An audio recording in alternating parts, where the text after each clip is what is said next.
بسم الله الرحمن الرحيم والصلاة والسلام على رسول الكريم. السلام عليكم ورحمة الله تعالى وبركاته, and welcome to Takaful online course.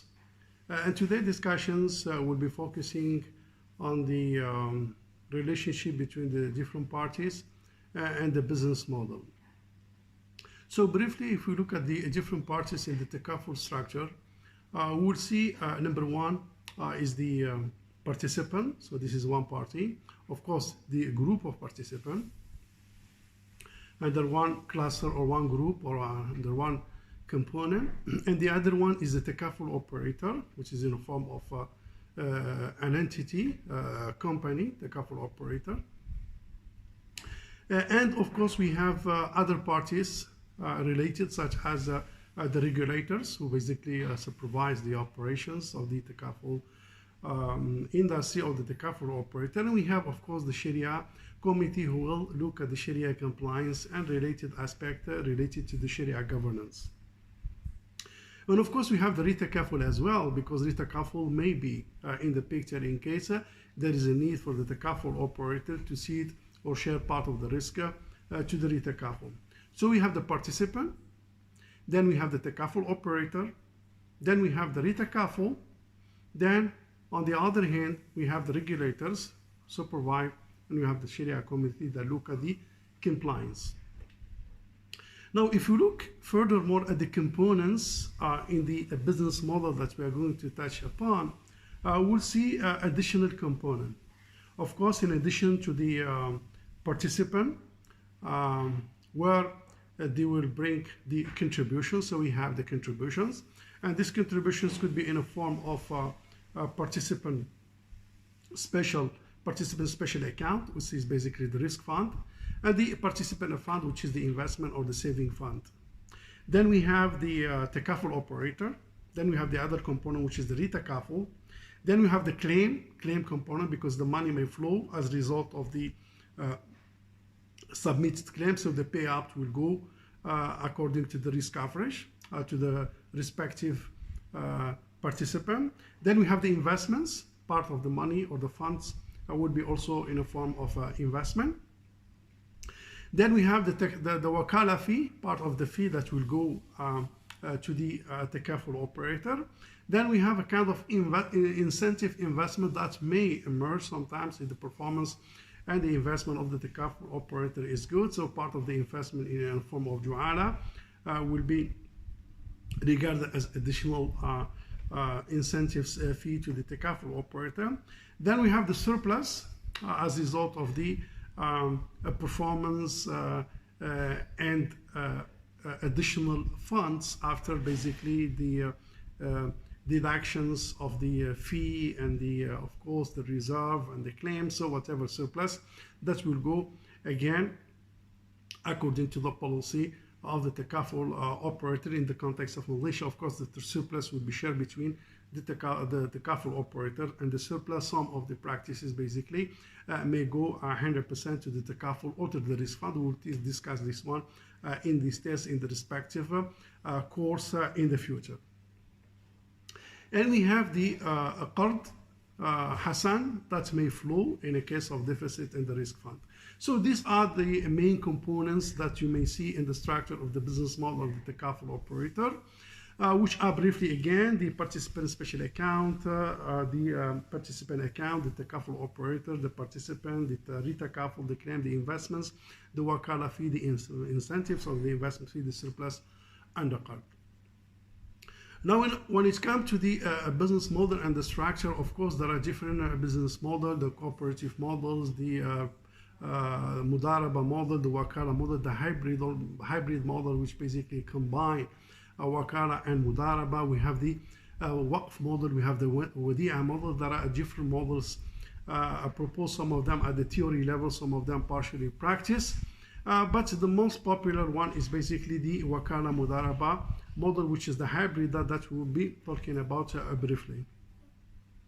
So with regard to the relationship, we have, of course, the money will flow from the participant to the company. So this money will be in a form of contributions, in a form of donations, by the participant. We will talk later on when it comes to the Sharia determinations and interpretations.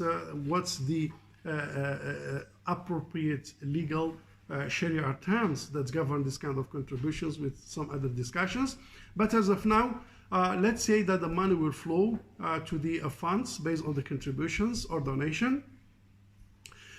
Then we will have a wakala relationship between the participants and the Takaful operators, whereby the Takaful operators is acting and working as a result of the agency. There we will be appointed to manage the funds, to administer the application form, to collect the contributions, to administer the claim, to pay out the claim, to look after the reserve, to look after the investments, and so on and so forth. So basically has the mandate of the entire operations of the Takaful business fund within a kind of mutual interest, because of course the interest is the participants and the Takaful, or the agents himself, who is the Takaful operator. So this is basically based on kafala, and this is the tabarra fund.